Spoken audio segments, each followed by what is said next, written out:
Okay, so ladies and gents, boys and girls of the learning and development field, welcome to this episode. Um, it's been quite a while since I got on to this episode alone by myself, without anyone, because I started this back in 2020.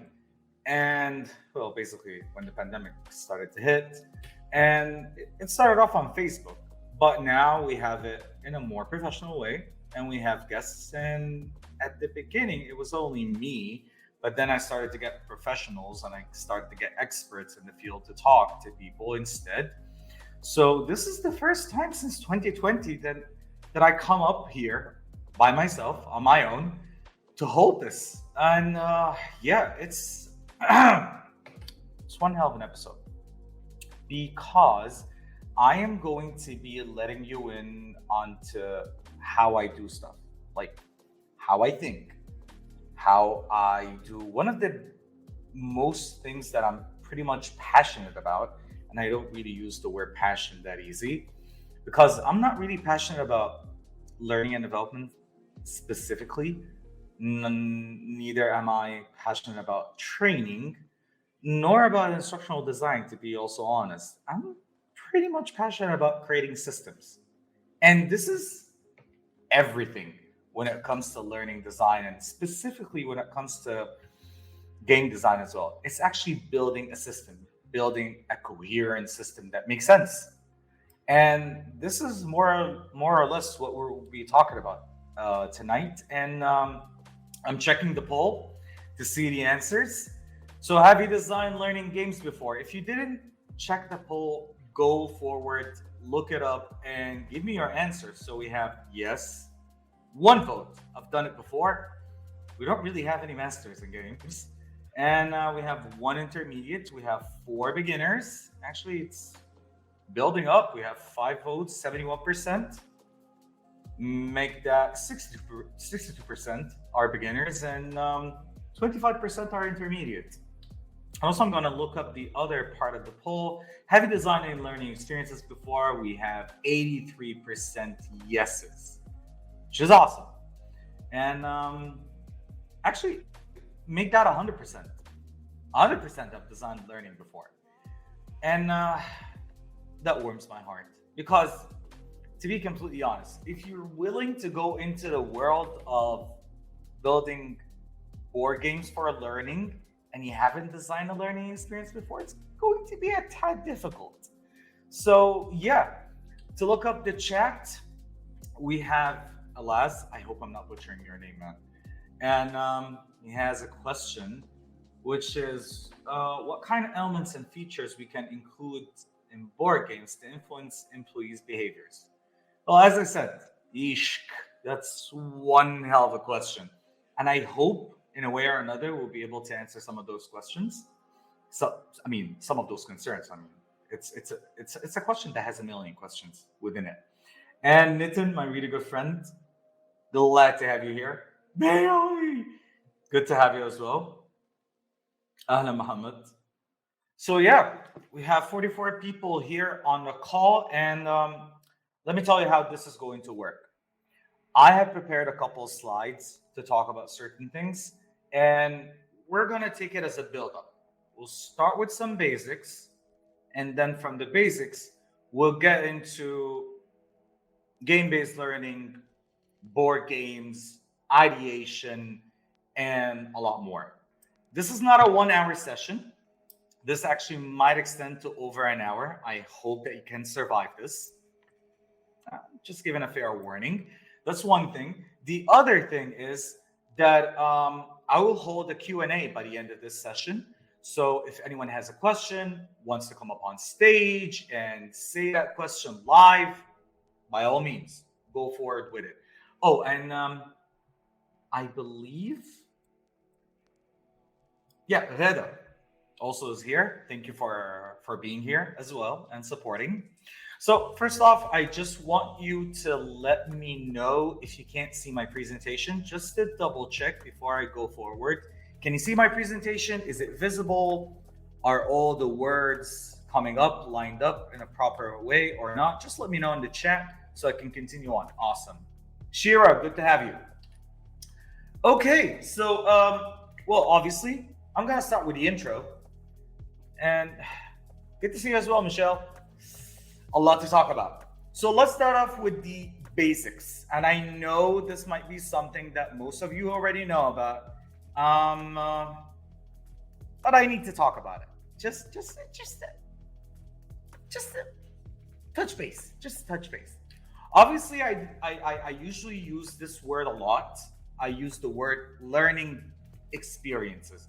I don't use learning assets much, or learning design, or learning experience design. I like to stick to only learning experience. And why is that? Because, well, I love the definition of an experience. So, what really is an experience?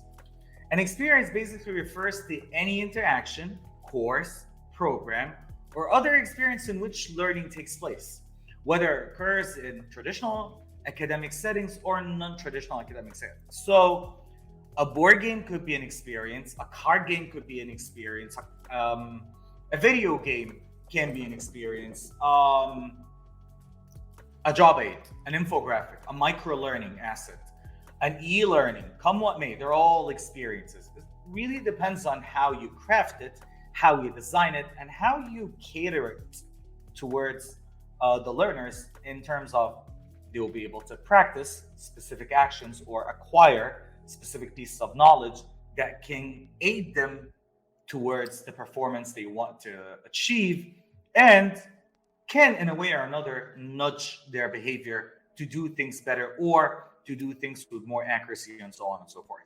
So, with that said, there's a very lovely guy called David Perkins, and he's a professor in Harvard Continuing School of Education. And he talked about how can I make sure that an effective learning experience is taking place?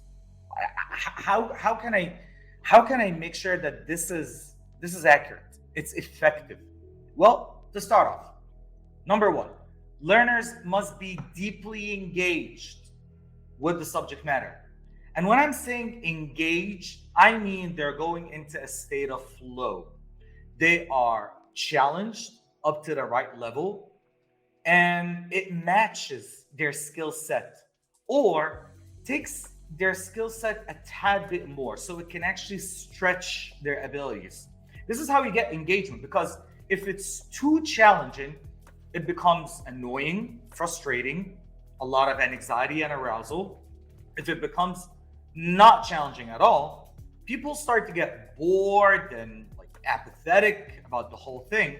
Also, if it really matches my skill, I'm not going to have what I call a cognitive conflict.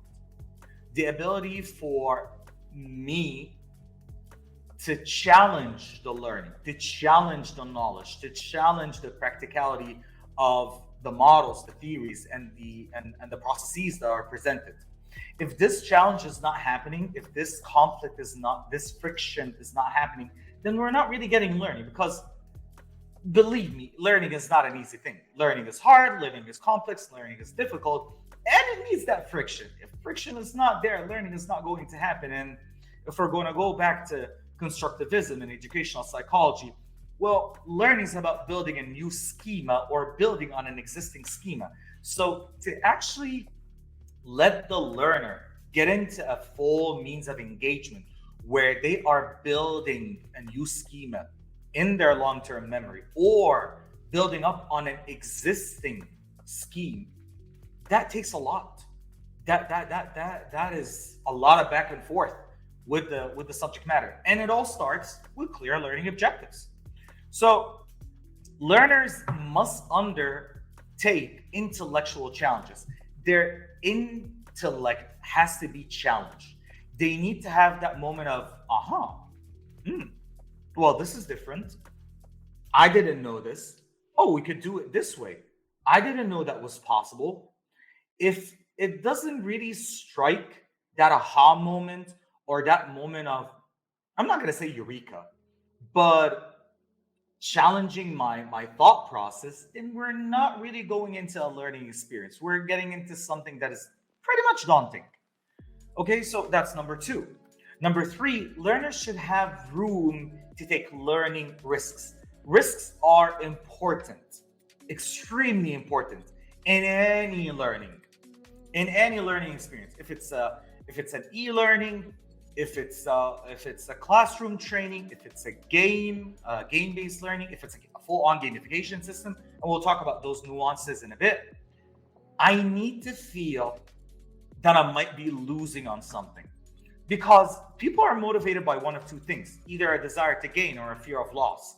So if I feel that I'm going to be losing a lot if I did not learn this, or I did not acquire this piece of information, or I did not do this specific action in a way or another, then I'm not going to be motivated towards it. And I'm talking here about intrinsic means of motivation. I'm not trying to punish the person or push the person forward by doing something unethical, or to demean them or humiliate them in a way or another. Yes, reward penalty combination, award reward penalty combination, and that really also touches base on a little bit of extrinsic motivation, if we're going to be technical about it, Nitin, which is the Vroom expectancy model.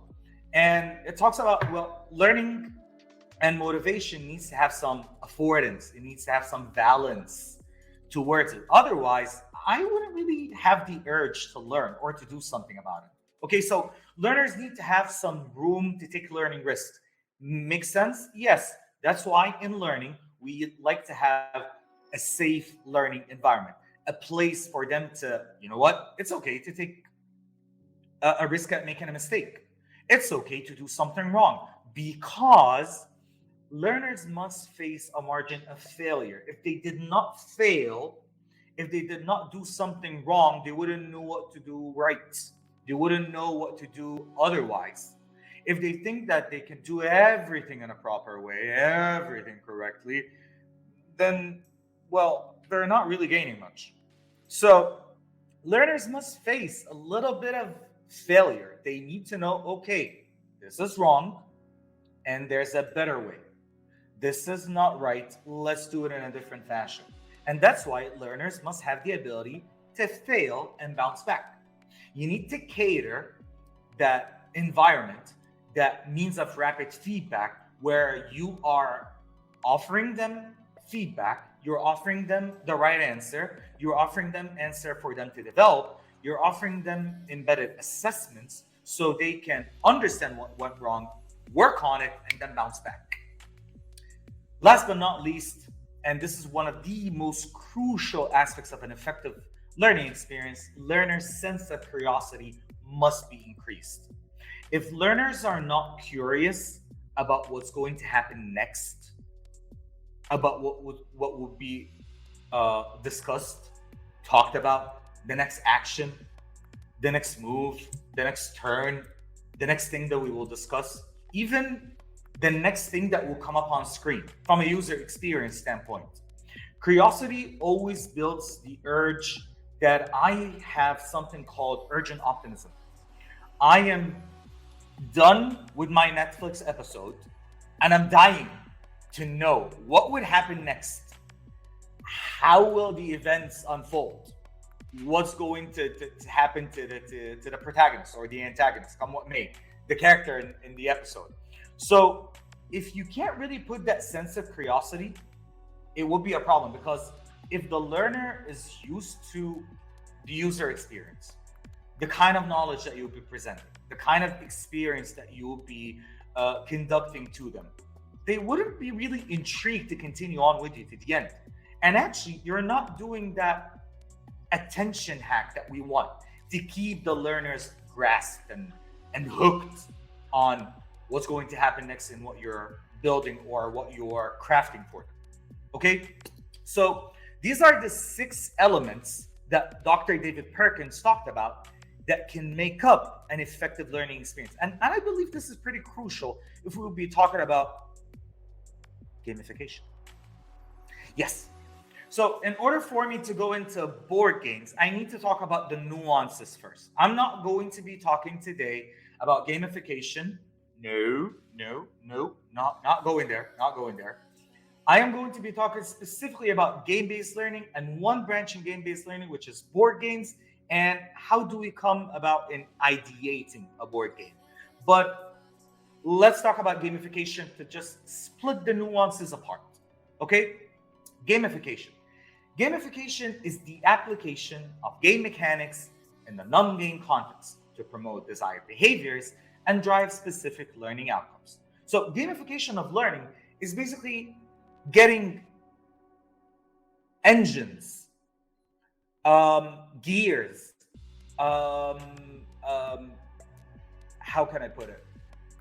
Steam engines. Yeah, I like to use the word steam engine instead of engines. Steam engines that can move a system forward, that can let the learners be motivated to finish a complete journey, to complete a system from start to end, for them to actually finish something and reach to the targeted destination that we have designed them to go to.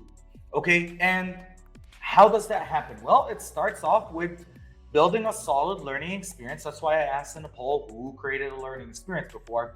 And then we add the layer of gamification. We start to convert learners into heroes or warriors or mages or employees in a simulated environment, or maybe they are meebles and avatars of some sort. And instead of them going through different means of assessments, they're going into boss battles, or they're going into missions or challenges or quests. And instead of them going into assignments, or they need to practice the knowledge in a specific way, that's actually an artificial conflict that we are putting them into. And within that conflict, by them conflicting with the system, they start to practice the skill and they start to learn something as they go forward with the design all the way to the end. Okay? And the end is obviously a learning objective. Okay? It's used basically to drive motivation and engagement of a certain system. So we have an existing, solid, correct, successful system, and we're trying to drive it even further, impacting the entirety of its components. And by the way, heads up to all of you here who are attending, we will be having a very, very special guest in January, who's one of the founders of gamification of learning. And he will be talking about it's not a she. He's not a she, he's a he. He will be talking to us about the myth of gamification, the wrong things, his pet peeves, the things that he consider wrong. He's one of the big names. If you guessed his name, I will send you freebies. I will do that. If you put up his name in the chat or send me an email or a message on LinkedIn, do let me know. I'll send you freebies. No, I wish not Yu Kai Chao. No, not really. Yu Kai Chao is like gamification of everything with his octalysis. I'm talking about someone that is into the niche of gamification of learning. So we will talk about gamification of learning later on in a complete episode on its own. But what I'm talking about, no, not Nick. Nope. He's one of the famous ones. He has videos all over LinkedIn and all over the web and books, and he's a researcher. He's one of the big names. So, game-based learning. Game-based learning. Yes. Game-based learning is the process and practice of learning using games from a learner's point of view.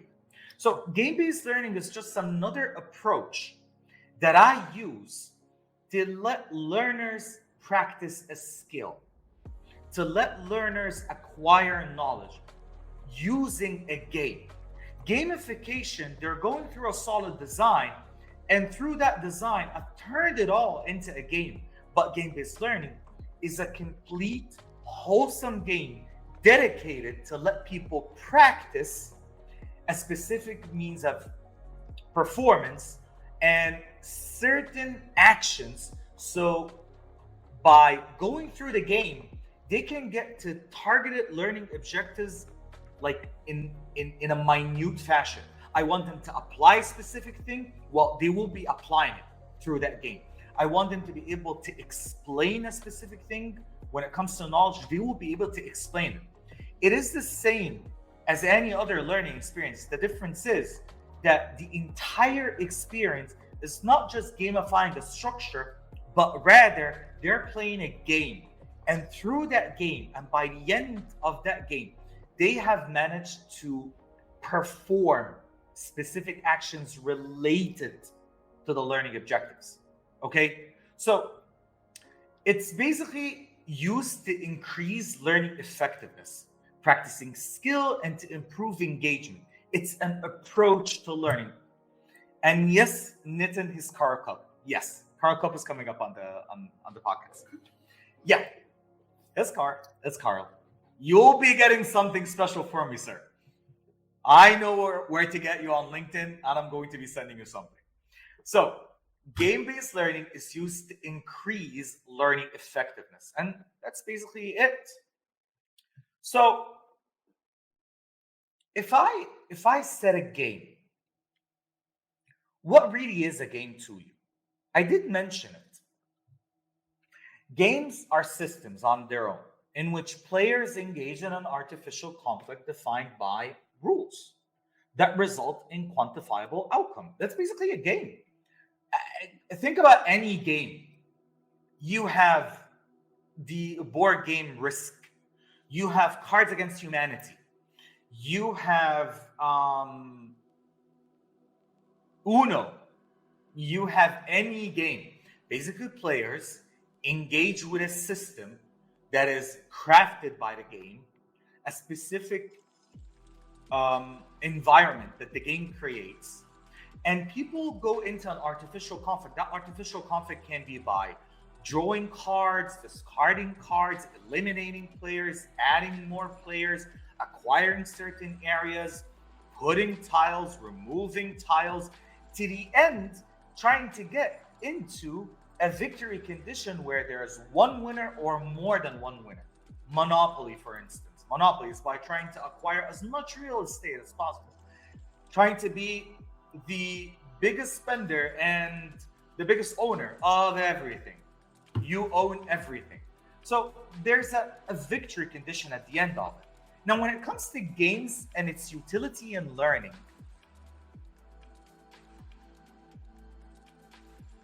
games to us are the system. Players to us are the learners. And conflict to us is one of the most crucial things, because conflict to us are behaviors. We want people to get into conflict because through that conflict, they start to behave in a different way. For learning game designers, we craft the game so they can behave in a certain way, and that behavior is the core of the learning. When they behave in that way, whether it was right or wrong, right, they're doing the actions right, and this is what we want them to get to by the end of it. Wrong, and we want them to get into a valuable failure experience, or wrong, and we want to give them feedback so they can perform better. So conflict is everything to us. And last but not least, the outcome in a game, yes, it's the victory condition, but to us, it's the learning that they've managed to acquire a specific skill set all the way to the end. And by the way, don't get me wrong when I'm saying a specific skill set. Skills doesn't mean that a person will come out of a game or even a learning experience masterful. Skills have levels. We start from performing, which is basically being able to perform something, to do something. That doesn't mean that you're professional. And then we have precision, which is basically performing at a level where each and every time you perform, you're performing it correctly and righteously. And then we have excellence. Excellence is being able to have precision and characterization, being able to have your touch to it, your character to it, you add to it. This is not something that would happen in just a simple game. It takes a lot of effort from the learner, not the instructor, not the game designer, for them to do that. In a gamification system that can span across maybe a month or 2 or 3 months, sometimes we might let people get into precision. But in game-based learning, it's pretty hard for them to get into precision. But they will get to high level of performing if we're fortunate enough and if we crafted our game in a proper way. Now, one of the best vehicles for doing something like this is board game. Is a board game. I love board games because of the tacticality. People in board games can hold on to meeples and cards and boards and things in their hand. The aspect of holding something and having the warmth of it and being able to discard and see the actions happening in front of you is one of the best experiences any person can go through. If you played a board game before, do let me know in the chat because I've been playing board games since I was 12 or 11. In my country, board games are not pretty huge. We do not have a lot of board games. I need to actually buy board games from countries abroad to be able to play it. And I'm fortunate enough to have board games right behind me. I play a lot of board games. I purchase games sometimes just to dismantle it and look at it. But it's one of the good things. So we have Candyland. Okay, that's a nice one. And we have also Monopoly. If you played any other board games or games in general, do let me know. Bank of House, it's all about gold. Yeah, but Bank of House is our version of Monopoly. Bank of House is the Bank of Luck in Arabic, and that's our version of Monopoly. Yep, Bank of House, played it before, Mariam. Okay, Game of Life, I love that game. I love that game. That's an amazing one. So, any board game, Go. Go. I love Go. It's a simple board game. It's an abstract board game. One of the best sequence. I didn't play it. I know it, but I didn't play it. Clue, played it before.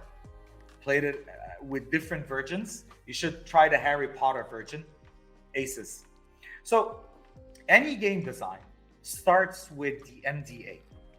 The MDA is a research. It's a research paper.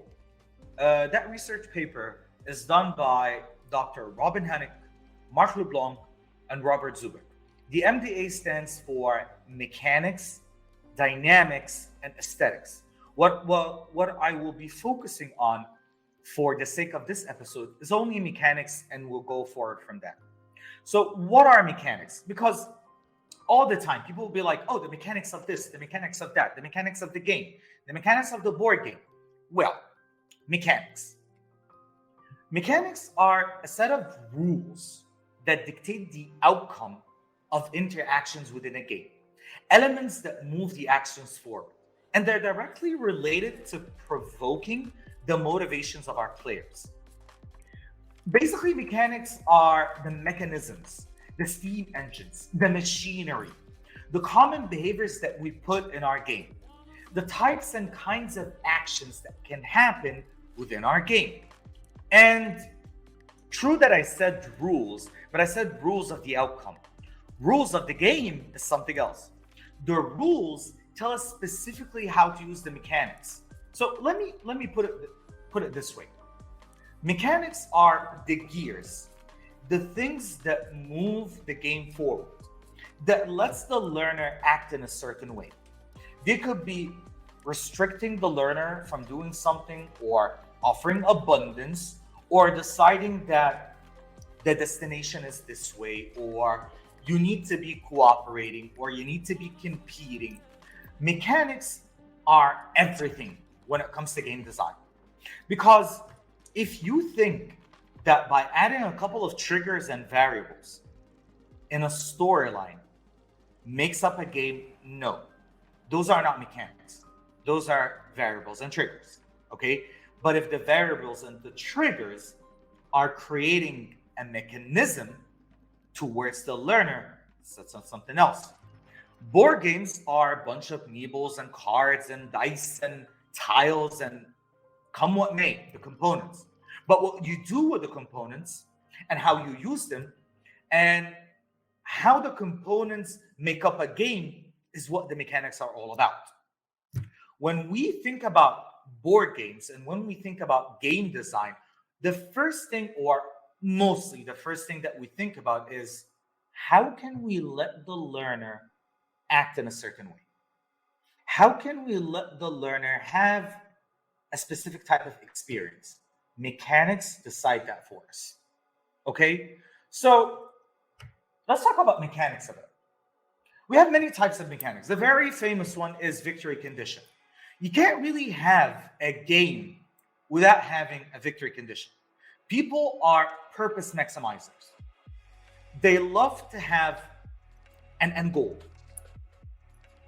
a final destination, a purpose to seek, an aim to run towards. If you can't really have that, you won't really have a game. As a matter of fact, you wouldn't even have any process to start with. If the game is a game just for the sake of wasting time and it's in a continuous loop, people would lose interest easily. They need to know that they're going somewhere. So victory condition is 100% one of the most essential mechanics that you need to include for your game. Now, when we're looking into victory condition, obviously we're trying to tie the victory condition with the learning objective. We're trying to tie that in order for them to reach that means of victory. They would have achieved at least 85% of what is needed in the learning objective. They've managed to apply, perform, operate, practice something. They've managed to define, identify specific context of knowledge. Otherwise, they won't be victorious. That's why I can't find people to play Risk or Monopoly. It takes too long to win. I'm willing, but they get tired. Well, Michelle, it used to take us 6 hours to finish one game.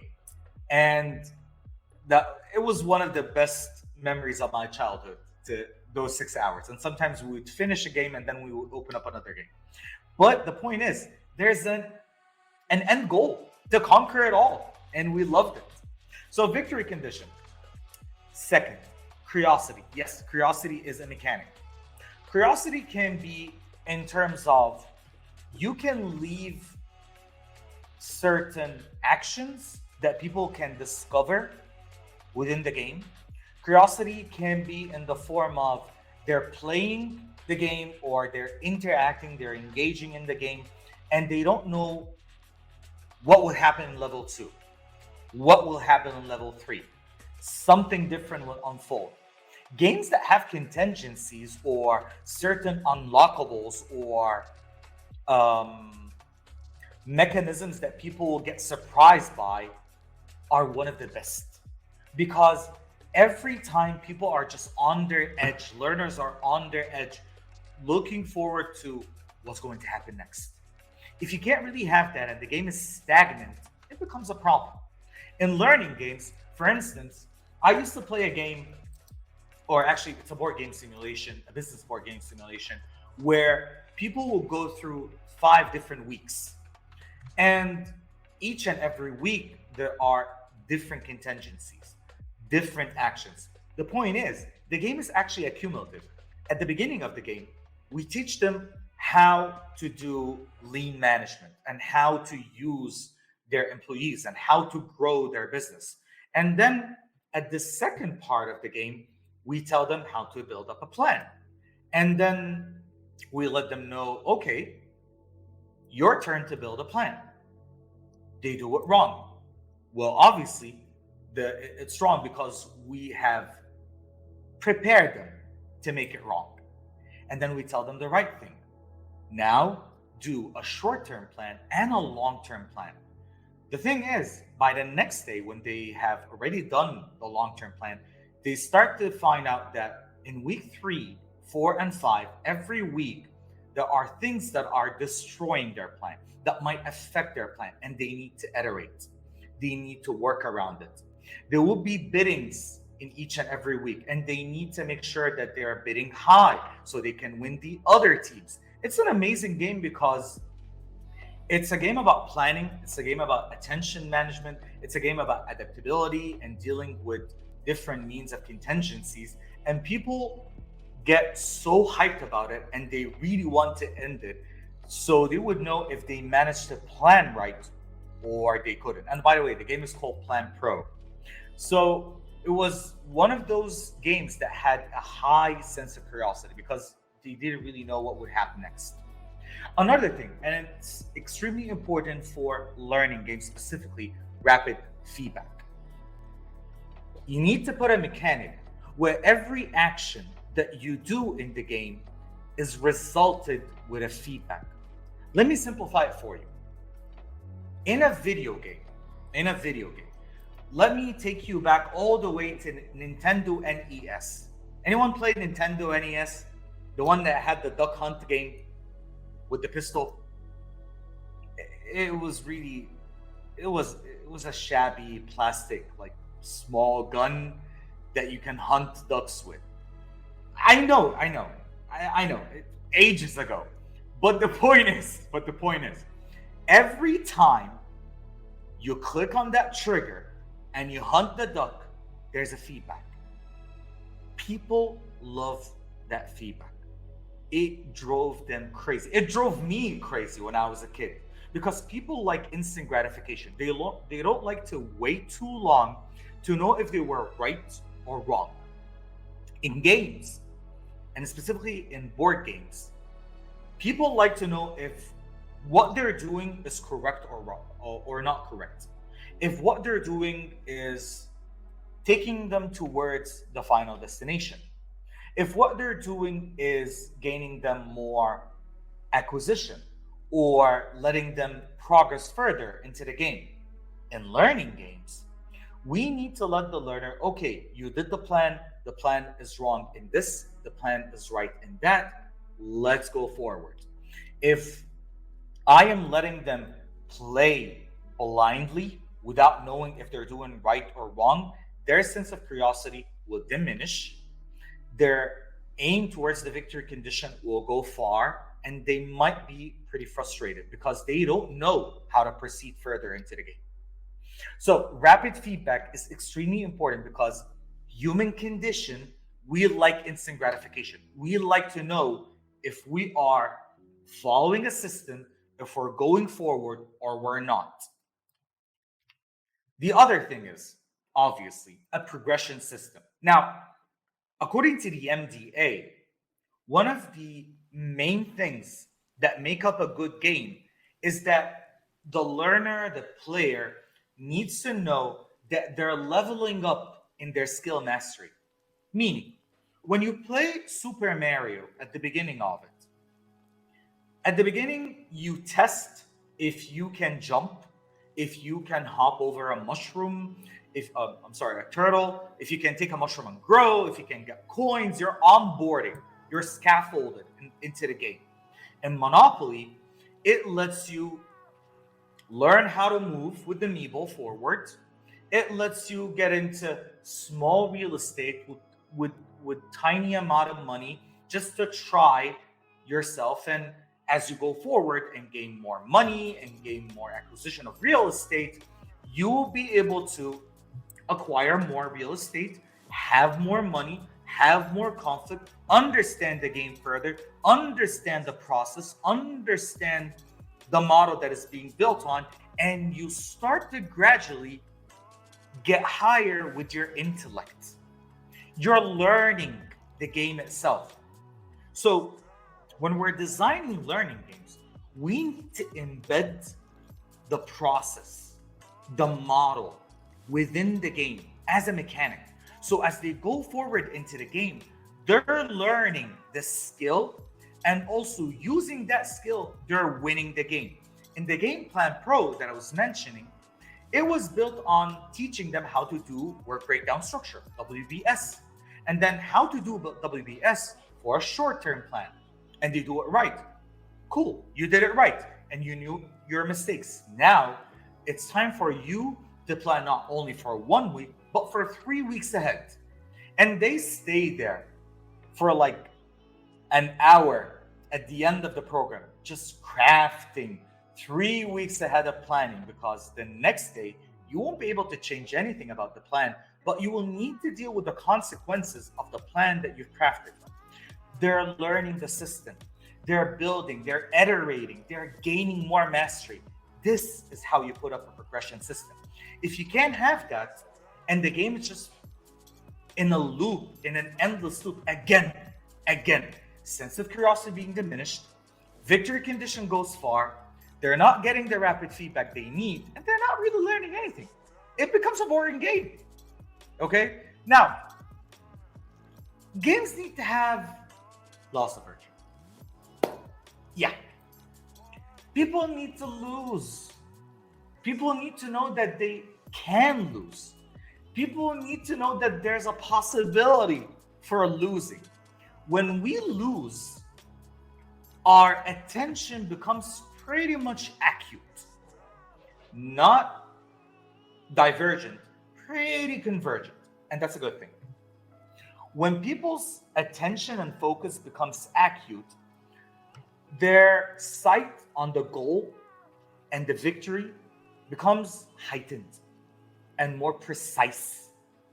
Accordingly, they start to think more into, how can I beat the system? How can I gain more skill acquisition? How can I practice better? This is why we need to put loss aversion, because it also adds up a sense of social status. Because when you're evading loss and you're getting better, you get that sense of superiority across the entire classroom, and you're better than anyone else, and it pushes you forward. And those that are losing, they need to know why they're losing so they can beat it. So that's loss aversion. Also, I love the investment mechanic, which is that you need to put a mechanic where the learner knows that they're investing, and that investment is rewarding. If they're investing time, if they're investing effort, if they're investing with thinking, if they're investing with something, there has to be a specific reward. That they can still have continuum. They still have flow to continue on with the game. Also, I love boss battles. It's one of the easiest things in any game is to add boss battles. Yes, there's a victory condition that we're trying to reach, a victory condition that we're trying to aim towards, but by getting there, you're meeting different boss battles. There was a game that I've created before called Credo, which is Latin for faith. And it was a business board game. And it was about 3 different levels. At the first level, you're trying to get your hikers on a mountain from the camps up on the mountain. And then level 2, and it's a game in situational leadership. And those are basically your employees. It's a simulation on the hikers are being your employees and you're the leader of the hikers. So you're trying to get them on the first level using good leadership practices, using small action cards. And then in level 2, you need to deal with the people that did not abide by your actions, or you did not assess the actions right. And some people got upset. So you need to communicate and you need to do some antidoting. So that's a different boss battle. And then by level 2, at the end of it, you realize, well, we're almost at the peak of the mountain, but and that's a good thing, but there's a bad thing, that we're actually on the wrong mountain. So level 3 is actually change management. How you will be able to reverse this, take people, put some sense of urgency and take them up to another mountain. It's boss battles. The victory condition didn't change, that you're leading people towards the end treasure on top of the mountain. But there are different battles that you need to overcome. I like boss battles because it makes it easier to put milestones and or signposts that you can build up towards from one point to the other with the learners in a learning game. Another mechanism is player elimination. Usually, player elimination happens in card games. For instance, there's a game called Exploding Kitten, and it's a bluffing game. Exploding Kittens, I wish I would have it with me, but it's actually home. It's not with me here in the office. But Exploding Kitten is that you have um, a hand of cards, and going into turns, you either draw a card or discard cards. And you're trying as much as possible to eliminate other people or to finish the cards that you have in your hand so you can win. There's also another game called Tsuro, and it's a board game. It's a Chinese board game where the aim of the game is to kick everyone out of the board, and you will be the only person on that board. And it's a crazy strategy game. I love it. It's one of those quality games that is called abstract games. Abstract games are games that do not have a specific theme. They don't really have like avatars or anything. They're just pure strategy, pure problem solving. Love it. Uno card game. Yes. Claudia, good to see you. Missed you, by the way. Yes, it's player elimination as well. So player elimination, it's a good mechanic to use, but when I use player elimination, I treat it with a grain of salt because you really wouldn't want in a learning game certain players are out of the game and they're watching others. Not a good thing. Why am I including that mechanic if it's that severe? Because I am only including a sample of mechanics. Mechanics are over 180 different mechanics. And in the email that I'll be sending after the cast, I'll send you a link with different types of mechanics that you could look into. And also, I would love for you to go to Board Game Geek and you can check out some crazy board game mechanics that you can go into details with and learn more about. So player elimination is a good mechanic, but not all mechanics can be used for learning that easy. Let's go into other mechanics as well. I love fixed rewards that in Monopoly, for instance, every time you start the board and go all the way to the starting tile or the starting point, you get 200 coins or 200 currency, come what may, what the currency is. That's a fixed reward that you know that at one point you would always get a reward that can keep you in the game. That reward can also be points. That reward can be goods. That reward can be resources. It doesn't have to be points. If you do notice something, usually in gamification and game-based learning, people always talk about the PBL, the points, badges, and leaderboard. As a matter of fact, so far I've counted a lot of mechanics and I didn't mention points, badges, and leaderboards because games are not really about points and badges and leaderboard. I have a game where people finish a complete board game that would span for 2 hours and they don't really win any points. They win tokens, and those tokens they use to play another game. So it doesn't really have to be points in the form of 100 points, 500 points, 1,000 points. Put it on the leaderboard, badges, levels. No, it doesn't have to be that. There are many different ways that you can craft a game other than that. Oh, I hate it when I can't pass Go. I love Go, by the way. Yes. Checkers, chess are the OGs of abstract game. Also, we have random rewards. Shogi versus Go. I will go for Go because it's easier. Shogi, that is one crazy game, and it needs a master to play it. Thank you, Nitin, for that. Now, random rewards. Random rewards is a reward that you don't really expect, something that can be in tandem with curiosity. It's something that, well, you did a specific action, and guess what? You get a reward. Oh, you did that specific thing. Guess what? You will get extra knowledge, extra resources, extra data, nice to know data, something that other people might not know about the game. You're giving them a cheat sheet. You're giving them more information than no one else would know. Random rewards as well can come in the form of extra knowledge, extra shortcuts, or it can be points, or it can be more resources in the game, come what may. as long as it would help with the actions you're trying to satisfy within the game itself. And then we have our usual PBL. I'm not going to talk about it, but I mean, the law compels me to put it. We have something called a variable turn. We have fixed turns, and then we have variable turns. There's actually a very lovely game. I don't know if you heard about this game before. You know about this game? It's called Flux.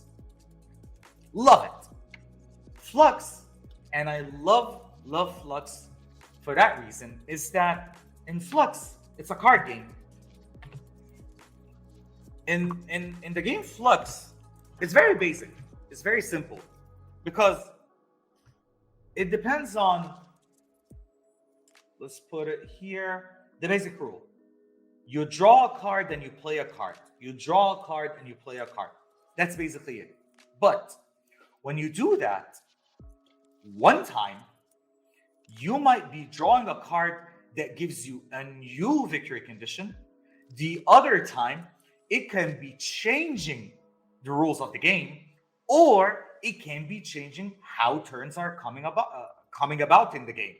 So I love it because it offers that mechanic of curiosity plus variable turns, plus you don't really know what would happen next with the game. You're learning something every time.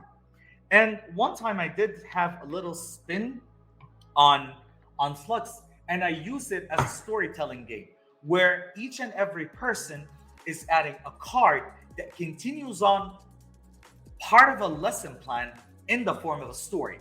So you need to continue on the story, and at the same time, you're continuing on part of the lesson plan. And by the end of the game, people would have created a complete story, and you would have created a complete lesson plan for their programs. And using Flux as a mechanic that when they put a card, they change the story, the person after them needs to change the story or abstain from playing this, and they lose their turn. Someone else would need to do that, and then they would face what was called in the game the Wrath of the Gods, and the Wrath of the Gods can actually change the turn. I love that. I love the fact that people can have complete immersion with a game. Okay, you can play and learn Flux here. Nitin, you're my life savior here.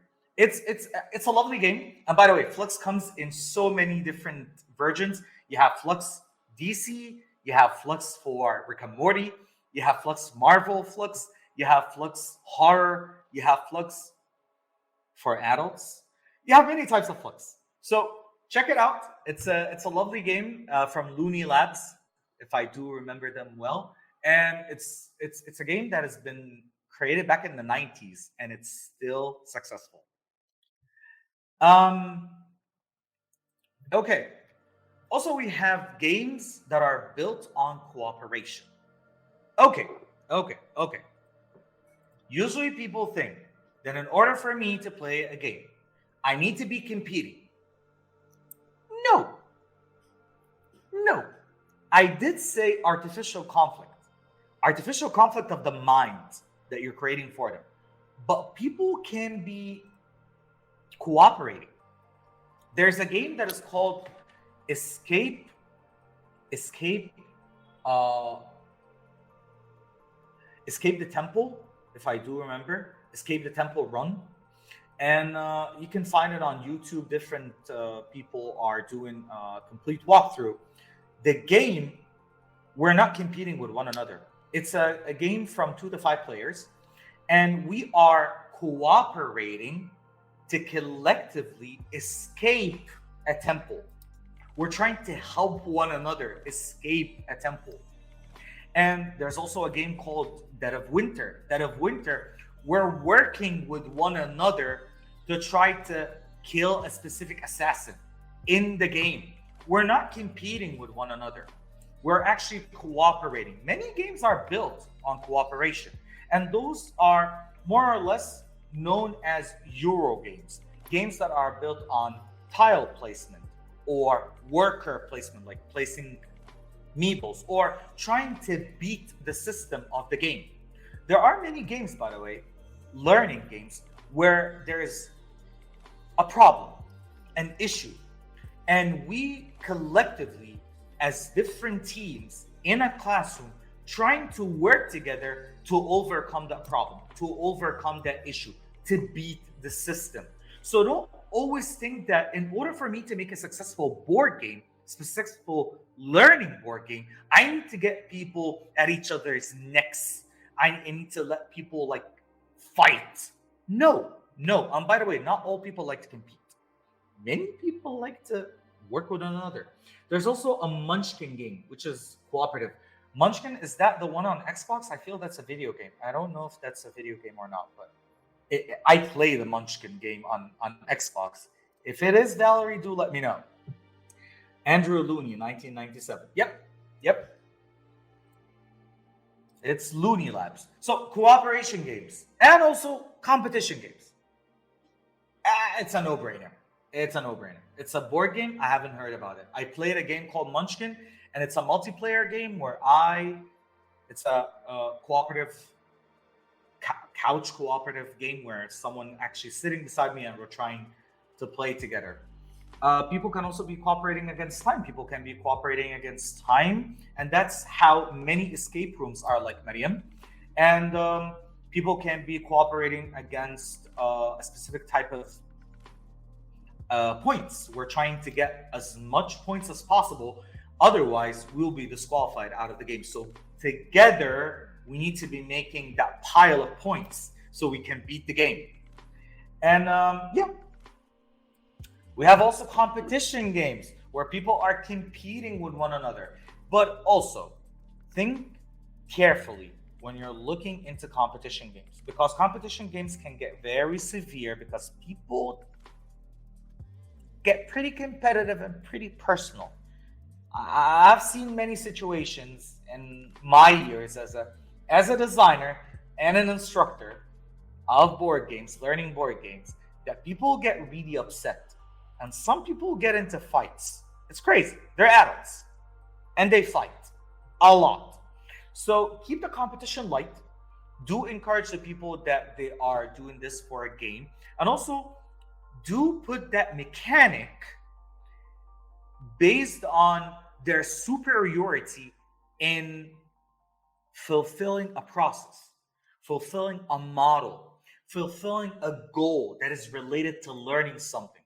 Because if it's competition based on luck or unfairness or any means of inequality, people can get very frustrated and it would be a problem.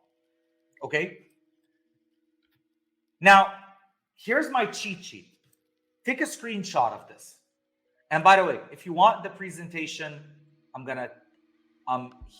you can find the presentation here at the green button at the bottom. This is the presentation. You can check it out. You can have it. I don't mind. This is my cheat sheet. If you want to build a basic board game, you need to have those. You need to have victory conditions.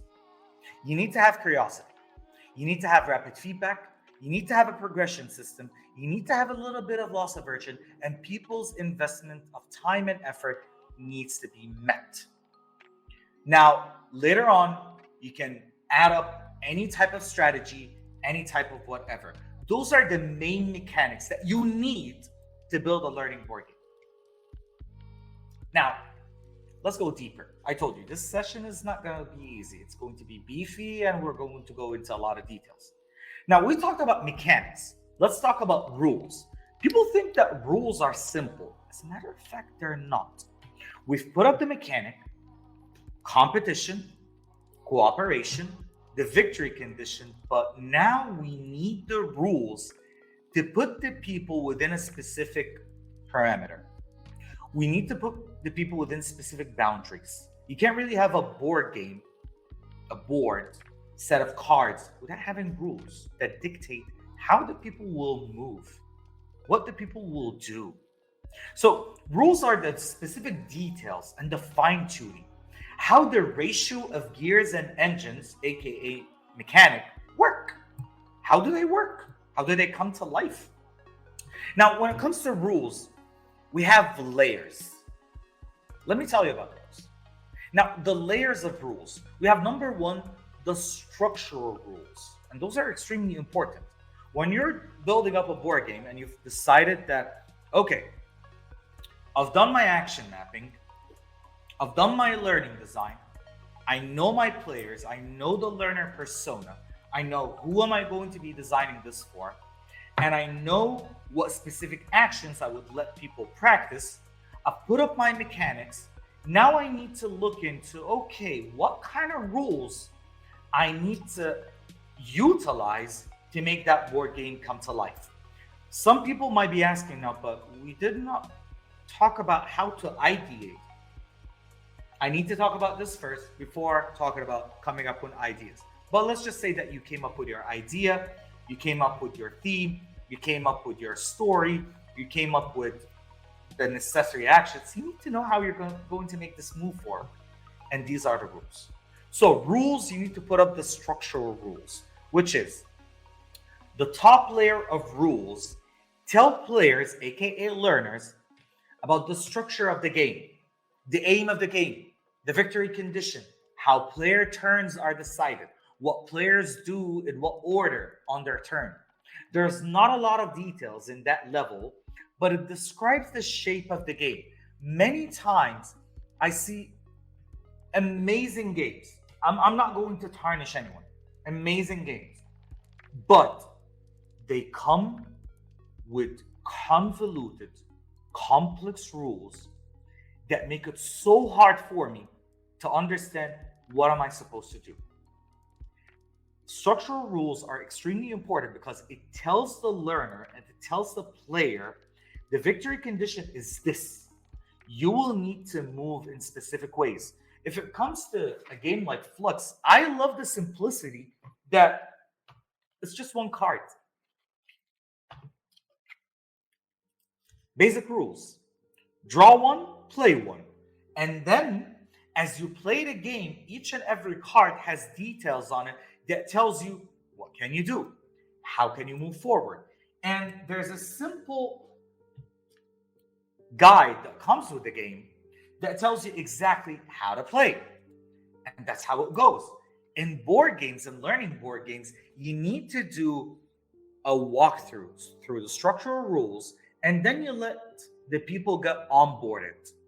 You need to let them know how to play. And you need to know how to do the setup. How the game starts. How the story starts. What is happening? What's happening in this environment? The setup.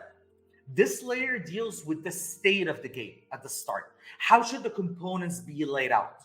What do players get? What decks need shuffling? Where do players start on the board? And so on and so forth. Like the game Plan Pro, we tell them at the beginning of the game, guys, you will be simulating a group of new project managers that are handling a failure of a company that had awful managers that ruined it.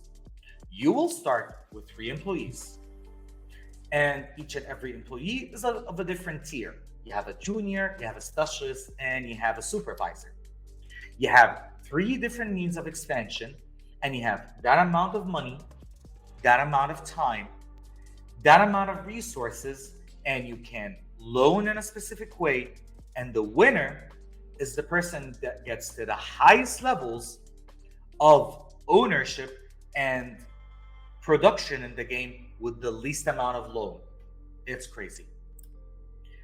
We go into this, we explain the game, we let them play, we put up the setup so they can start understanding the game, and then afterwards, we start playing. We start engaging. This is a game that takes 2 days, actually 12 hours. So setup is extremely important so that people can know, okay, what do I have? The turns, the resources that I can use, the victory condition is this. They can start to conceptualize a couple of choices. It's extremely important. The third layer of rules is a day in the life of the game, the regular play, how the game works. What can we expect to happen at each and every turn? What actions are permitted, and how are the players will be done with the game?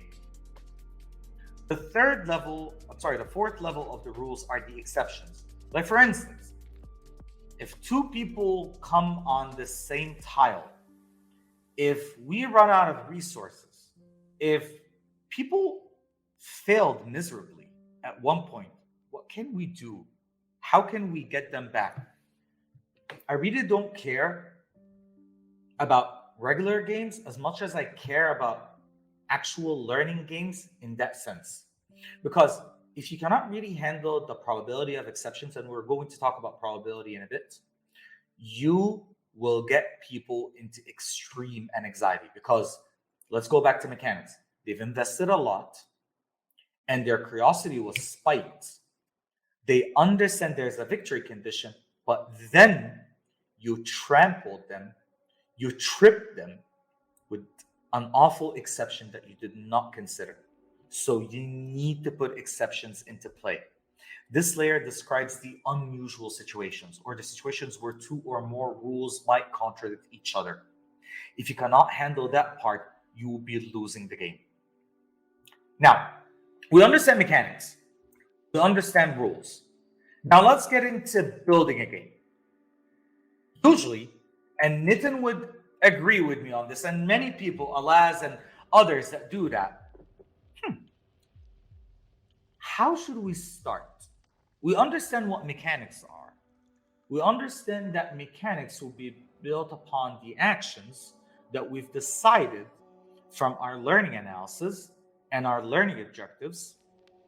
And how can I go forward into this? Should I start with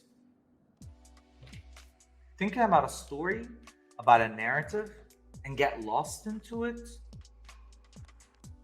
I do approach game design with action mapping. I do approach any learning design with action mapping, to be completely honest, Michelle. So, should I approach this after action mapping with a story that simulates it? Or should I take the actions from action mapping and use it to build mechanics first? You have two types of designers, game designers, that work on that.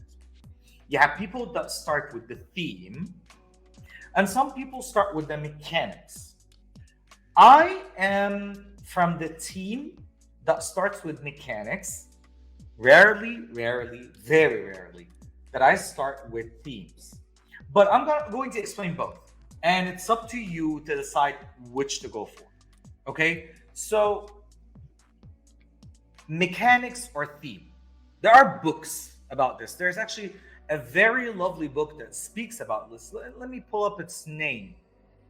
It's called The Art of Game Design, a Book of Lenses by Jesse Shell.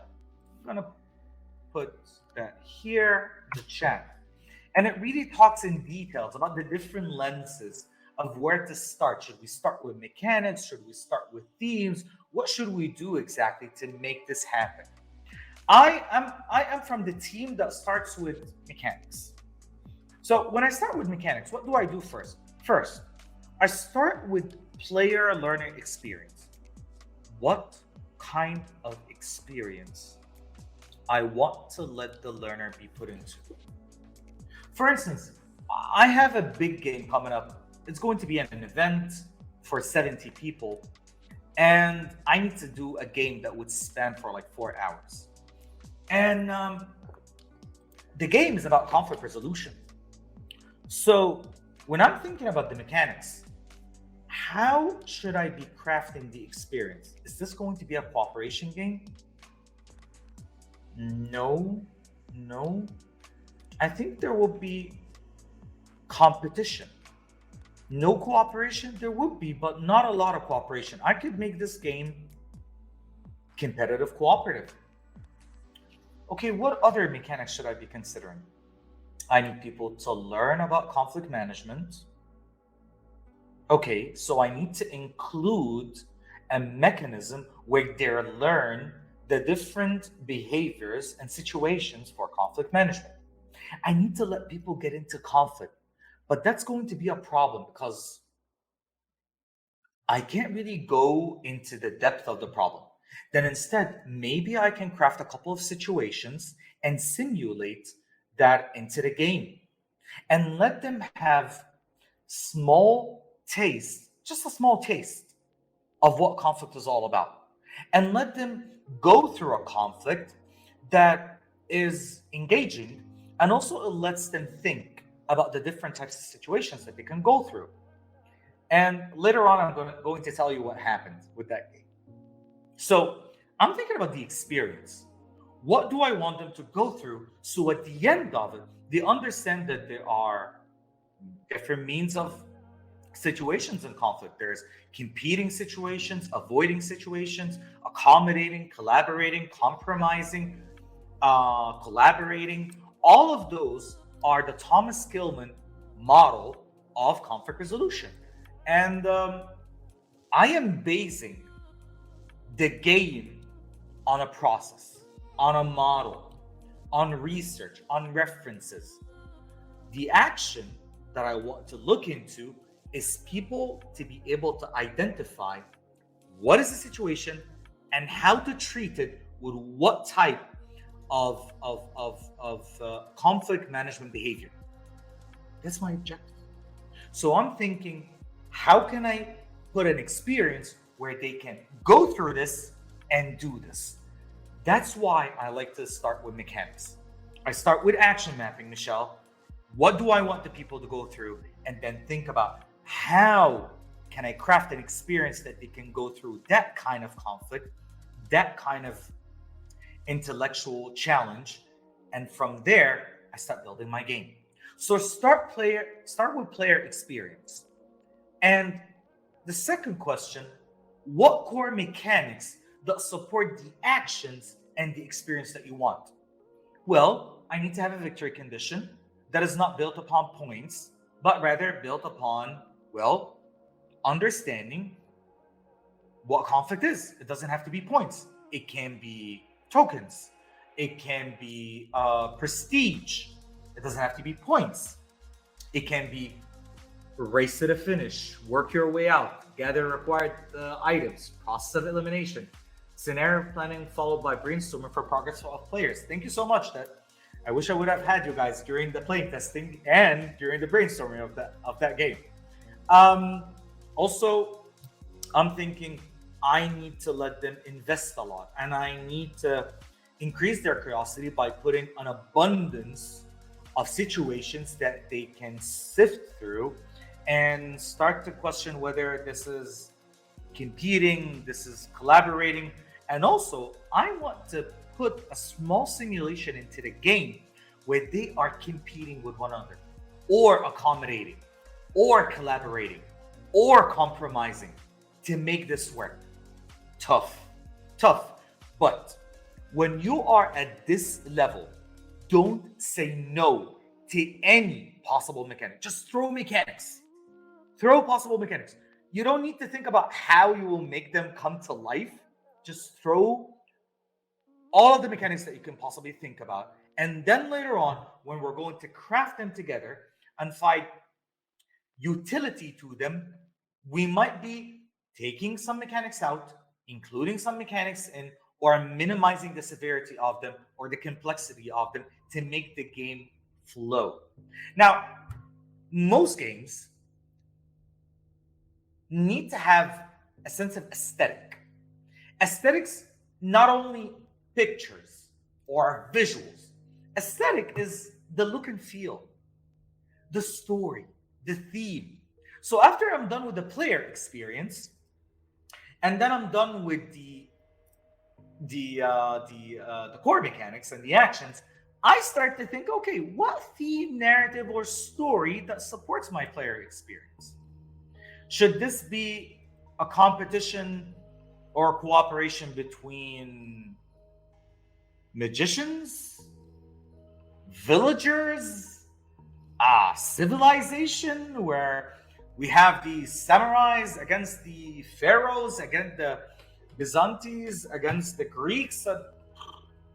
Or should we make this in the form of people that are playing ping pong? I don't know. You could think about anything. You could be thinking a Harry Potter, Hogwarts theme or narrative, something that helps the mechanics come to life. I don't like to think a lot about the story, and sometimes I end up having games that are pretty abstract, and I only add like a layer of visuals to make it look good, and the main aspect of the game is just the mechanics. Yeah, that happens. Nitin was just talking about it. You have shogi, you have go, you have chess, you have checkers, you have Tsuro, you have many games that don't really have a story. They don't really have a narrative, but they have an overall theme. Like the game that I was just mentioning, the one with conflict resolution, it has a whimsical theme. It's called Blaze, by the way. You will see soon on LinkedIn when I post about it. It's called Blaze, and it's whimsical and has like spell cards and magic into it, but no story. No story, just the theme. So don't consume yourself by getting into the hero's journey by Joseph Campbell to get a complete 8 steps of narrative where a hero goes and finds wisdom into something and comes back with treasure and fortune to the village. It doesn't have to be like that. It can be something that has an overall theme, and that's it. Other times, when you think about a theme and you think about it way too much and you force it onto the game, you go into that paradox of, I want the theme to work, but at the same time, I want the game to work and I want the learning to work. And in that sense, if the theme is not really fitting the game and the process, the overall process, it overrides it. It destroys the game. It destroys the learning. And you end up with people either playing a very good game, learn nothing. Learn something, but it has no story and the story just dropped. And you wasted a lot of time and effort in making aesthetics that makes no sense. So I start with mechanics, and this is how I go into it. If it's more abstract, it will appeal with a broader audience, I think. That's how I think, Michelle. That's how I think. That's how I think all the time. And yes, Nitin, player perspective, interest, culture, etc., while adding actions, and designers usually self-hug. I like whimsical, mythical, magical, fantasia. Yeah, I know. Sometimes I do that way too much, but I try to not put a lot of it for my clients and for the people that I deliver my programs to, because it appeals to me, but it might not appeal to them according to culture as well. System rules. Designer knows the inherent complexity in the game design. Player just takes action and slowly progresses through complexity. Yes. So you better make that complex thing onboarded and leveled up in progression and accumulation. Now, if you're starting with a theme, again, start with player and learner experience. One time, I had a game. Yes, it is flow theory. That's true. That's true. Mihai Shiksa Mihai. I had a game before. It's one of our most successful games, by the way, that started off with a theme. So we had a game that is targeted towards HR professionals, and it's about recruitment and selection. And I was so consumed with the idea that I want to make it a fighting game. And I stayed up, me and my designers, my team, on Netflix. We were watching anime, different stories about fighting games and how people fight. And I got lost into the story way too much. And I so wanted to make it a fighting game based on an anime. But afterwards, I was like, why am I trying to copy an anime when instead, based on Greek mythology, I built a game based on Greek mythology. It's called The Oracle, and that's the game where you were building using cards, a lesson plan, and a story. I did that before, and it was the story of Hermes. It was based on Greek mythology. I'm a big fan of Greek mythology. Thank you for bringing this up. So, what I focused on is that I got so consumed into copying an anime, and that's the biggest problem when you're doing themes. If you're going to start with a theme, here's how you do it. First, think of a theme that fits the core actions. I wanted people to fight. I wanted people to compete. I wanted people to compete on getting the best position and to pass the interview and do competency based interviews and understand cognitive biases and have a sense of diversity and inclusion and eradicate any means of nepotism. I wanted to make it a fight. But then I'm like, I shouldn't be thinking about it this way.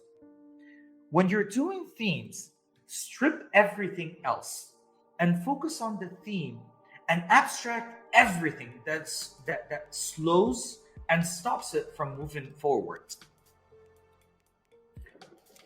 My theme was focused on competition.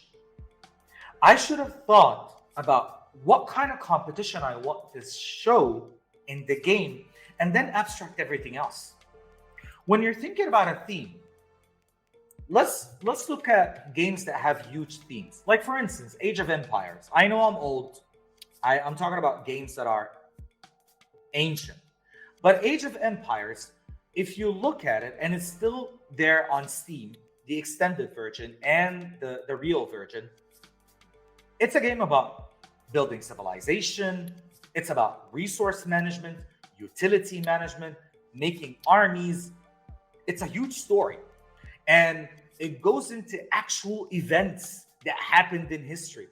But if you look closely at the story, there are many aspects and parts of the story that are not mentioned, like waste management, like feudal fights, like small conflicts that happened between different territories, because those were parts of the story that stopped the flow, that slowed the action, that slowed the progression system that we want, that are irrelevant to learning, that are irrelevant to everything. So what happened with me is I left the anime, and it was actually a very lovely anime called King Ashura. It was on Netflix. And I focused on fighting. Okay, so I want competition. What kind of competition that would have many people and it would have equity in them? So I was thinking, okay, let me go back in history. I started going into Roman times, and that led me to carts, to war carts, and well, I thought, you know what, maybe I could start with that. But you know what? It's not helping me. And it might not work with my player experience. And then I know that most of the people that I'm talking to are proficient in French and English. So, are there any races or competitions that are famous in France or that people that are francophone do know about it? And that led me to Formula One, race games, and it led me to something called Le Mans. Le Mans is an annual race that happens in the town of Le Mans in France every year, and it's an endurance race. And I'm like, yes, that's the story that I want. It's an endurance race, it's a competition. Let me see what happens in this race and take all of the aspects of it and utilize it for what I want. And at the end of it, we created a 3 days board game called Le Mans that has different boss battles that takes the learners using their cards from one point to the other through what are competencies, diversity and inclusion, cognitive biases, what are interviews, competency-based interviews, simulating an interview, and the entire board game is actually a simulation to how the process of HR is. And by getting the highest points in each and every level as you go into the game is getting effectiveness, getting high effectiveness. And the aim of the game, the victory condition, is to end the race with the high level of efficiency and effectiveness to hire the best people ever.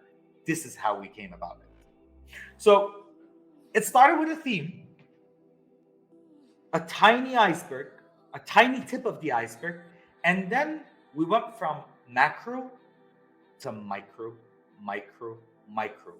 I looked at what I wanted from the anime, and then I started to look at other stories, and then I started to craft a story, and then I found an existing story, and from that existing story, I used everything to build my board game about it, and I took everything that I do not need. So strip everything and focus on the theme. Abstract it. Abstract what slows and stops it from moving forward. Okay? These are mainly the two famous ways of how to look at creating a learning game. You either start with the mechanics or you start with the theme. Okay? Now, since we're done with that, crucial issue. Choices. Choices, choices, choices, choices. Games, think about them as vehicles for absurd means of decision making.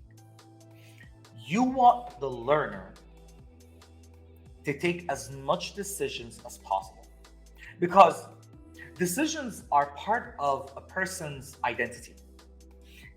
The person speaks out through decisions. They showcase their knowledge. They showcase their skill proficiency through decisions. It really ventures into cognitivism in educational psychology and also into behaviorism. Cognitivism thinks about how people understand, it understands how people understand, and it looks into behaviorism, looks into how people behave and how people act and how people show their behavior. It takes both of them. And it takes both of them through autonomy. Now, experiencing autonomy for the learner means that the intrinsic notion of being in charge of one's behavior. I made that decision. I am better than anyone else. I can do this in a good way. As long as we're providing meaningful, flexible choices that the learner can take and the learner can go through and the learner can fail through, we're doing a good job.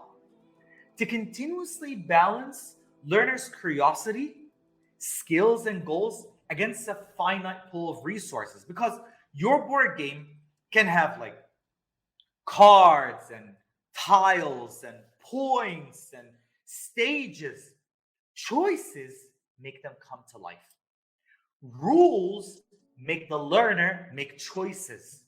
And upon those choices, they learn how to do a model. They learn how to do a specific thing. Our learning objectives are built on people making right or wrong choices. We either are preparing them, pushing them to do the wrong thing so they can do it right, or to do the right thing and realize that this is the right thing.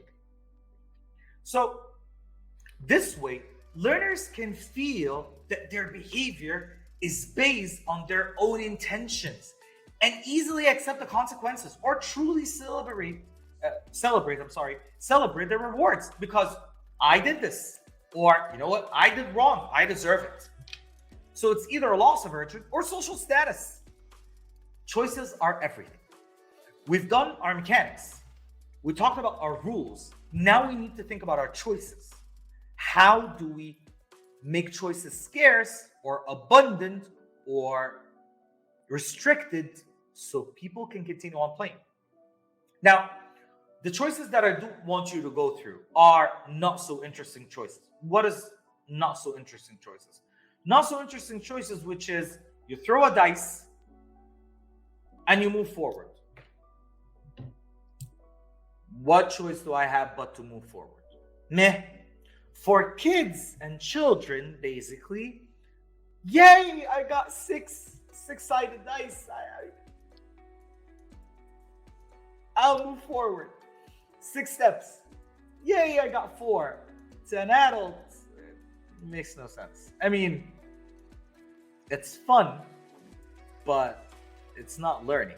And there's no dexterity in it. And I mean, there's no practicality in it whatsoever. And it can't really have a learning in it. People will learn from a dice game in a learning context. So, not so interesting choices. Don't do that. Obvious choices. In e-learning, for instance, click next. Sure. Okay. Click next. Do this. Do that. Move forward. Act in a specific way. In board games, if the board game has obvious choices that it's a no-brainer, well, people won't really like it. People won't really like it because people don't have any power in it. Scripted choices, they're not choices. You need to move forward anyways. It's like in Farmville, when you're playing Farmville. Go to level 2, okay. Go to level 3. You collected crop. Okay, click here to collect all of your crops. It happens automatically anyways. I'm not feeling that I'm doing much in it. It's just something that is happening in a daunting fashion. And non-choices, choices that don't make any sense. Now, choices that I want you to consider. To give the learner several options and outcomes of each. You let them think about it. Okay, so if I did go through this choice, I'll get that kind of outcome. And if I did this choice, I'll get that kind of outcome. Both are good outcomes. The point is, which do I need? Which should I do? This makes them think. This makes them challenge their intellect. Okay? The other one, options with equal pros and cons. So it's not only outcomes, but also if I did this, I will lose, but I will gain. And if I did that, I will also lose, but I will gain. But what kind of loss can I handle? And what kind of gain do I need at this point of the game? And here they could be using or basing their knowledge on a model that you taught them, on a process, on a technique, on a method. This way, they're going through the artificial conflict. This way, they're doing the skill practice. This way, they're getting into a game. They are having the conflict that we were talking about at the beginning of the episode. Okay, also, they're all bad options. You need to choose one of them. You are doomed either ways, but you need to choose one of them. You don't have any other choice. So which option would you go through? Which is the least type of bad that you want to go for at this point? The other one, and I like that one. Go for the win, gamble for more, or lose it all. This is like a poker kind of choice. I either go all in, win it all, or lose it all. It's a severe choice, but if you can build up to it, and people will learn something from it, go for it. Now, these are the type of choices, but choices need to be meaningful to the learning, impactful, that it actually builds up, that they practice something, and inform. It gives them rapid feedback. It tells them that they're doing something right or they're doing something wrong. Now, choices offer more than one thing your player and learner can do at any one point of time.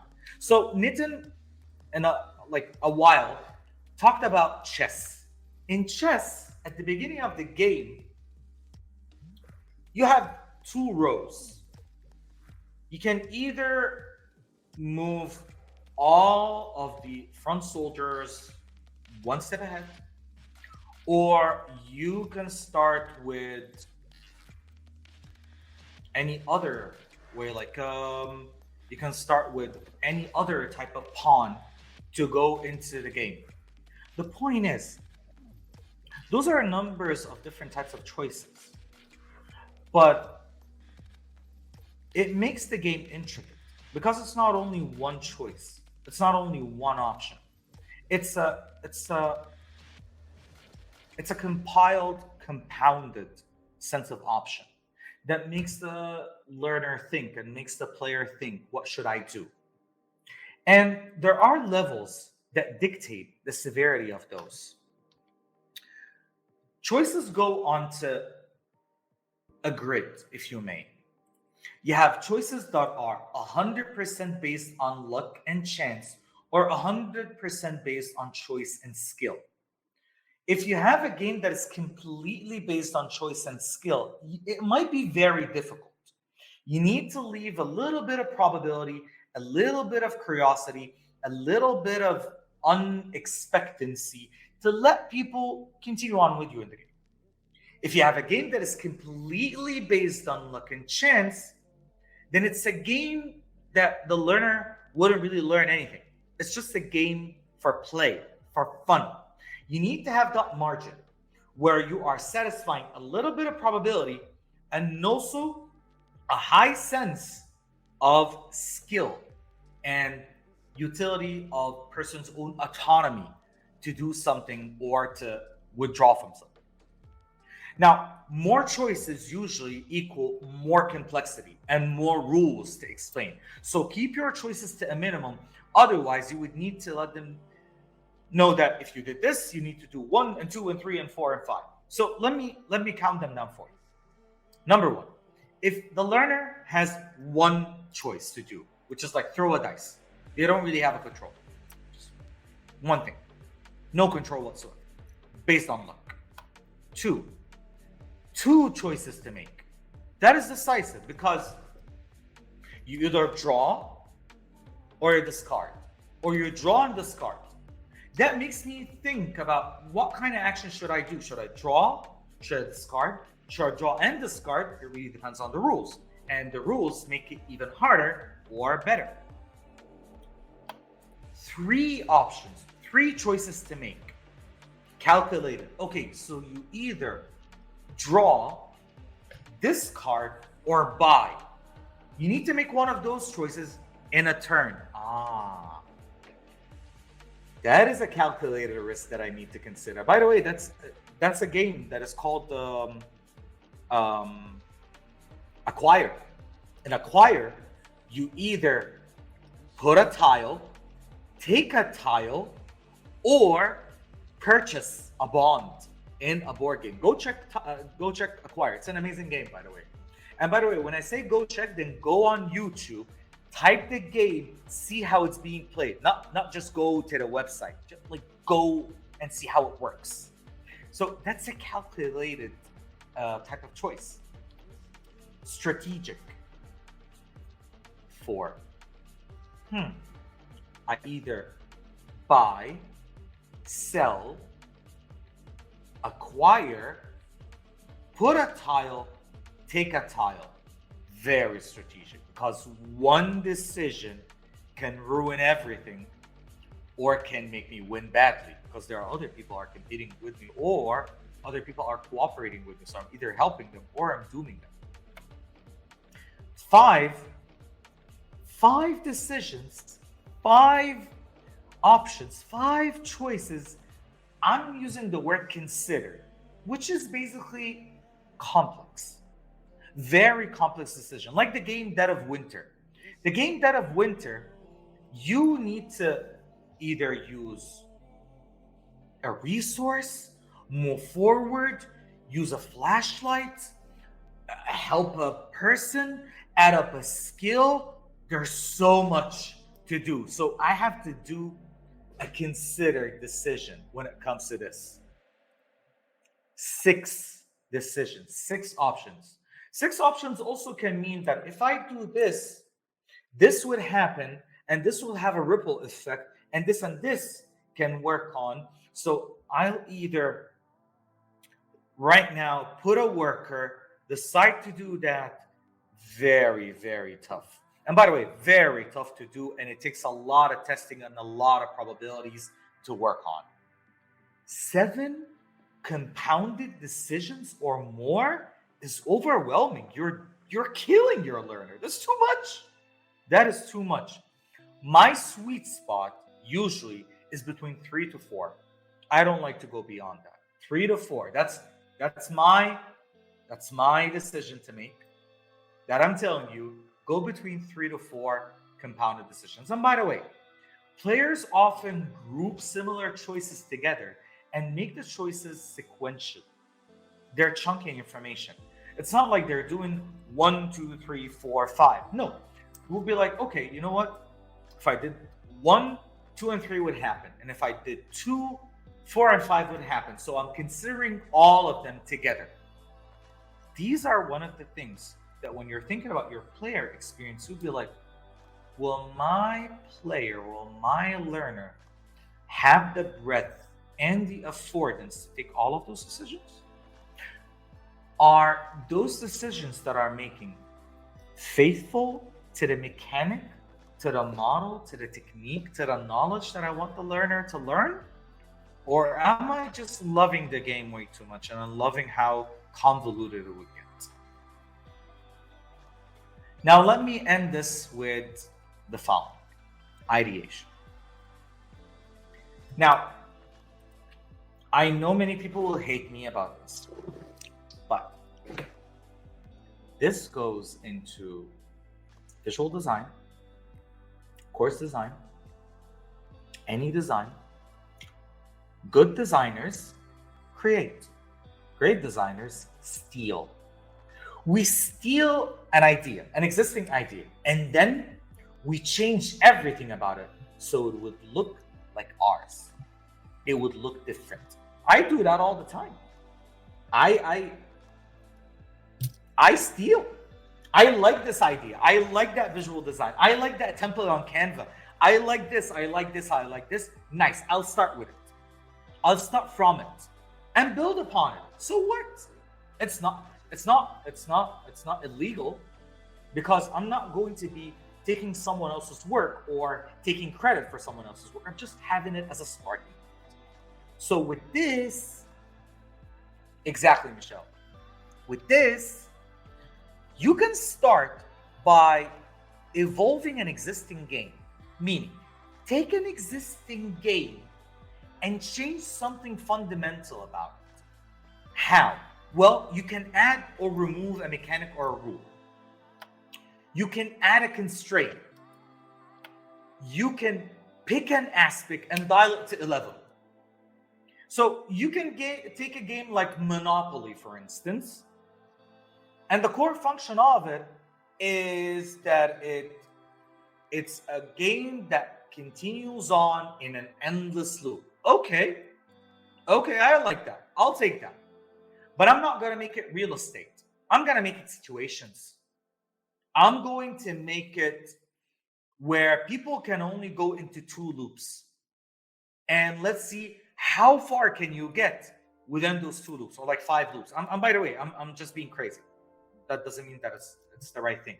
You know what? You need to plan after the second loop or the second turn that you go and complete on the board, what you will do for 3 turns to come. Add a constraint.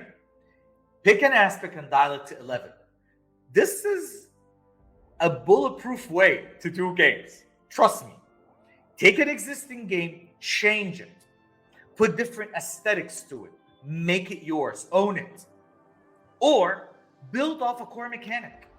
Take an existing game's core mechanic and build a new game from it. Start with a core mechanic, add a new theme, mechanics, and rules. For instance, I took a game which is Exploding Kittens. I don't know if you know about it before, but I liked an aspect in Exploding Kitten, which is bluffing. That I have a card that you might take from me and it can ruin you and take you out of the game, eliminate you. Or I have a card that can actually help you to win, and we're bluffing one another. I took that core mechanic and I created a bluffing game for perception and communication. And I let people play it in teams. Like a team of 3 people, they have cards and they're bluffing one another on how to do things. And we're looking at people's perception and how they're working on, do I understand them? Do I have to like be convinced with body language? Body language is actually pretty much deceiving, and so on and so forth. So I built it up on an existing game, and I took a core mechanic and I built an entire game around it. Mashup. Okay, so remember the game that I told you about, the conflict resolution game? Let me tell you about how this game is going to be. So we said that this game is going to be about conflict resolution. What I did is I have put all of the definitions of conflict resolution in terms of a card and a definition, a card and a definition, a card and a definition. And those are the main cards of the game.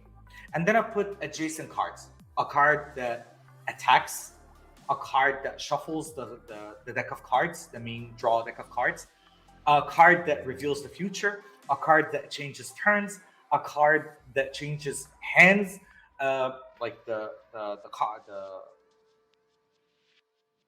hand of cards that you have in your hand. You could actually choose a team to change cards with, which creates a conflict. And then I created a card that is called Blaze. And if you get the card Blaze, you will go to a board that looks like a twister. And when you flip the twister, it can take you to a decision. That decision is, there's a situation. You draw a card of situation and you read it. If you cannot allocate the right conflict management behavior with that situation, you get a strike. After 4 strikes, you get out of the game. The main condition of the game is to finish the cards that you have before you get striked out, or you strike other people out of the game, or 2 teams can strike others from the game. One hell of a game. What did I do? I mashed up the Irrational Game by Dan Riley. I took from Flux, and I took from Twister, and I took also from Cards Against Humanity. I took 4 games, took mechanics from all of them, and I made it up to make up a complete conflict resolution game. To teach them about conflict, to test their knowledge about conflict, and also to put them into conflict. So, mashup. Take the core elements from 2 or more games and combine them into something new. Frankenstein together 2 unrelated approaches like Twister and cards and make something up. It works. That's how we come up with ideas. Last but not least, real world inspiration. That I've already talked about before, like the game Plan Pro, where it actually simulates a failure of a management team. Also the game Credo, where a leader is trying to take people up on a hiking trip. Or there's also a game that I've worked on before. It's called Wall Breakers, where you're trying to get people into a destination on a bus, and you're trying to keep people on the bus, and some people fall off the bus. Real world inspiration. Basically, many learning games are built up on actual problems that happen in corporate and business. So you can do this by starting with a 9x9 grid. Humans are basically problem solvers. I'm sorry. You can start real world inspirations. I did this wrong. I'm sorry. Real world inspirations by looking around, seeing what's happening around you. What is happening in this organization? What is happening in this place? What are they facing as a problem? Does this problem resonate with the learning that I want, with the knowledge that I want to offer to them? Does this make sense? And I build up from there. So you can use real world problems and make a game, or you can go abstract. I have a complete post on LinkedIn that explains this to the T, that abstract games are one of the best. You don't need a theme. You don't need complex mechanics because it has its own mechanics. I usually start with a 9x9 or a 12x12 grid, 9x9, 12x12 grid. And I start to look into, okay, how do I want people to move? I want them to move 2 steps, 1 step. They move in the cardinal directions. They move in diagonals. Do they eliminate one another? Do they cooperate on something?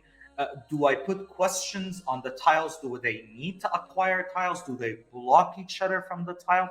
Do they build something using the tiles? Do they cross from one point to the other using tiles or using specific movements. Humans are problem solvers, and grids can offer loads of opportunities for mechanics to pop up. So if you want to go abstract, you can look at many games like the one Nitin and I were talking about, like shogi and checkers and come up with ideas from it. It can help out with games like in change management, in dealing with change, in abstract concepts. It helps. Now, to finish up, these are the idea generators. You can evolve from an existing game, you build up from a core mechanic, you do a mashup, you use real world inspiration, or just go abstract. The final touch, and the thing that I always warn my people about, beware of probabilities. Probability is always measured on a scale from something that is impossible to happen, it cannot happen, to something inescapable, it has to happen. And accordingly, impossible can be written as a 0%, and inescapable can be 1 or 100%. That one, this is going to happen. And this is like the final piece de resistance in everything that is game. Probability. The thing that we take a lot of time in play testing and proofing to make the game come to life. To make us sure that people will learn. And we look into it this way. Should the probability is success or failure, which is a binary type of probability, so either people succeed or they fail, do you want that kind of player experience? Is that probability going to work? Do we need to change the mechanics? What do you want? Or is it going to be a bonus probability where some people end up winning and some people end up winning greatly? But how much better is this than the normal result? So they won, but those that won furthermore, do they have like more learning, more practice, more performance? What are you rewarding here? Second, punishment. You either have people that did a good job and the rest are losers, or a sum of losers and a sum of winners. But how much worse is this than the normal result? Is it like absolute failure? Do you need to let them know that they failed, like completely failed? Will this affect the experience? Will this punish them? Do you really want to punish them? Do you want that kind of probability or not? Also, scale. You can have very bad, bad, normal, good, very good, but how good or bad is this result? How will it affect the player experience? The probability of something like this to happen is inescapable, or it's impossible, or do they all have good results? Last but not least, the alternatives. Maybe they're not going to end up as failing or succeeding, but they'll end up with either outcome A or B or C or D. In the game, my conflict resolution game, people end up with A, B, C, or D because using their winnings of tokens, they will be using it for a different game. So if you took A option, you will get a lot of tokens. B less, C less, D less, and that's not a bad thing. They're just possible outcomes, and you need to strategize to use it for the next game. They're just alternatives. And the one that the law abides me to mention is quantity, which is PBL. How many did I get? Do I get 1 point? Do I get 2 points? Do I get 3 points? Do I get 4 points? And this needs an Excel sheet to make sure that it works. And with this, ladies and gents, I am done. I am done with everything that I can tell you about for now in this short time about ideating for a board game. Now, let me look at a question that has been mentioned. How do we make a call on what difficulty those choices need to be at in board game with generic audience? Well, with a generic audience, again, with a generic audience, you're not equating this with the player experience or the persona. You're putting into perspective a complete empathy map. So the complete empathy map for the people that will be playing this game is that they have a prerequisite of knowledge in this, they have skill sets in that, and upon which you build your choices. Otherwise, you will need to teach your learners about that specific knowledge or that specific skill on as they go forward into the game. For instance, people do not know about work breakdown structure, or they do not know anything about anything related to planning. Well, you need to first educate them into this and put that as part of the game, and then later on, let them make deliberate choices about it. For a generic audience that could be using this, they could be seniors, they could be supervisors, they could be juniors. You need to teach them before you start to let them have the autonomy to make a decision. That's how you do it. Or, I mean, that's what I know. Okay, any other questions? Excellent session. You gave me so many ideas. I'm glad, Michelle. I'm very thankful that you said makes sense, Nitin. Your opinion it means a lot to me, man. Thank you, Mo. I totally learned from this. It gave me a whole new perspective. I'm glad that it helped out, Shira. I'm glad that it did. If anyone has any questions, I have exactly 5 minutes before this session wraps up. So if you have any questions, do let me know. I'm here for the next 5 minutes. Using an empathy map for audience profile building? Yes. Empathy map, and I like to put it this way, Nitin. I like to use self, site, scale, and scope. Self, what's their perception of that specific topic, and what do they feel about it? Site, what is their expectations? What do they usually expect from a topic like this? Scale, what are their prerequisites? What do they usually do in a specific job, or what do they do every day? Scope, how far am I going to go with my knowledge with that specific type of audience, or that level of generic audience? Am I going to go too deep? Am I going to go shallow? Am I only going to be like building awareness? Do I want them to do like the basics? What do I want? So if I put myself, site, and scope, I need to put another part of my empathy map of what motivates them to learn and what demotivates them to learn. How can I keep them hooked? And what if I add it might just deplete them or push them away? If you have that in mind on a generic audience or any audience, you can start to build up your player experience for a board game, card game, or a learning design, for all I care about. I'm glad, Alas. Thank you so much for attending. This is my first time since 2020 to do something like this. Claudia, your comments mean a lot to me. You know that. You already know that. We've been knowing each other for some time now. Is there a resource that shows board games based on corporate situations? Oh. Well, those would be hard to find, but you can find the Sims or Sim, something called Simdustry. Simdustry. So Simdustry and Selemy. Selemy is like one of the companies that are tycoons in that domain. Selemy.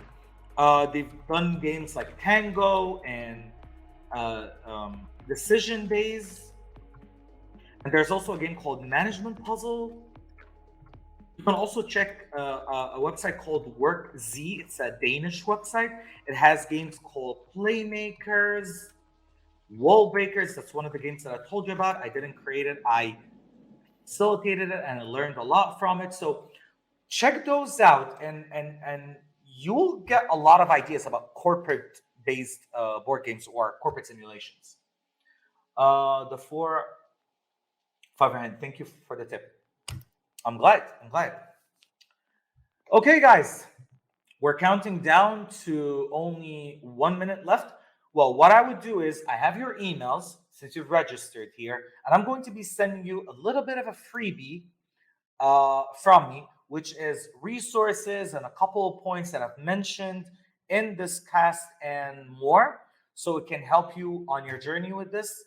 Thank you so much for being here. Thank you for staying for 2 hours. You guys are crazy. And I look forward to seeing you in further episodes with guests. And maybe I will do another spin-off with me on my own